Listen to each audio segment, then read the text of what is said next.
9 ते 10 वर्षापासून सतत जनतेची सेवा केली. प्रत्येक कार्यात जनतेच्या मी सहभागी राहिलो आणि त्याचंच मी आज हे फळ मानतो. आणि ज्या मायबाप मतदारांनी माझ्या मुलीला भरघोस मतांनी निवडून केलं त्याबद्दल त्या शिवना गटातील सर्व मतदार बंधू भगिनींचे मनापासून खूप खूप आभार मानतो. माझ्या मुलीच्या मार्फत मी नेहमीच माझ्या गटातील जनतेचे समाज कार्यामध्ये असो तर विकासाच्या बाबतीत असो मी वेळोवेळी त्यांचा विकास आणि समाज कार्यामध्ये अग्रेसर राहण्याचा प्रयत्न करीन. बरं, तुमच्या एकंदरीत आता डोळ्यातून अश्रू दिसून येत आहेत.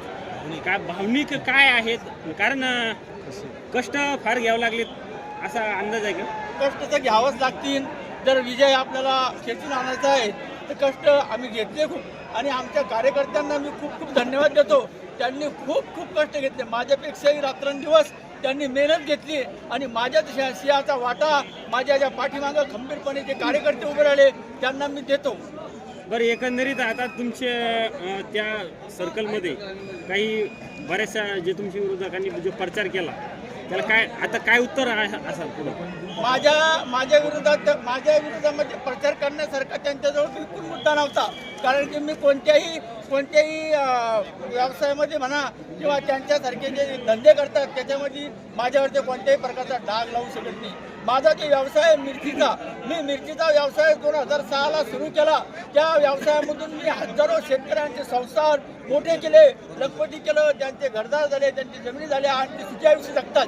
त्यांच्या मार्फत त्या मजूर हो का त्यांच्या मार्फत हम्माल हो, गाडीवाले हो, किन्नर हो, छोटे व्यापारी हो, हे सुद्धा आज आमच्या भागामध्ये मोठ्या प्रमाणावर चांगल्या परिस्थितीमध्ये आहे. ते केवळ आमच्या भागामध्ये आम्ही मिरचीची लागवड 2006 पासून चालू केली तेव्हापासून आमच्या भागातला शेतकरी आणि जे आपले रेग्युलर पिकं होते कपाशी असो, सोयाबीन असो, मका असो, त्याला डावलून मिरचीचं मोठ्या प्रमाणात उत्पन्न घेतलं आणि मोठ्या प्रमाणात उत्पन्न घेतल्यानंतर आज आमच्या शिवना भागातील किंवा आपल्या भागातील जी मिरची आहे एक्सपोर्ट क्वालिटी तयार होती ती पुऱ्या जगात तिचं नाव घेतलं जातं. त्याच्यामध्ये माझा गाडीचा वाटा नक्कीच आहे. आणि त्या बाबतीत सुद्धा माझ्यावर प्रचारामध्ये जे विरोधकांनी आरोप केले की मिरचीचा भाव कमी देतो, जास्त देतो, माझं हेच म्हणणं आहे मी तर शिवण्याचं आहे. पण गोळेगावच्या भागातील शेतकऱ्याला जर विचारा की राजू बाबांना तुम्हाला अन्याय केला का न्याय केला, जोपर्यंत मी मार्केटमध्ये जात नाही तोपर्यंत शेतकऱ्याची मिरचीच्या भावामध्ये समाधानी होत नाही.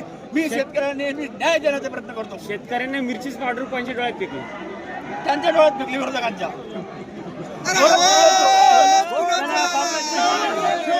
Oh,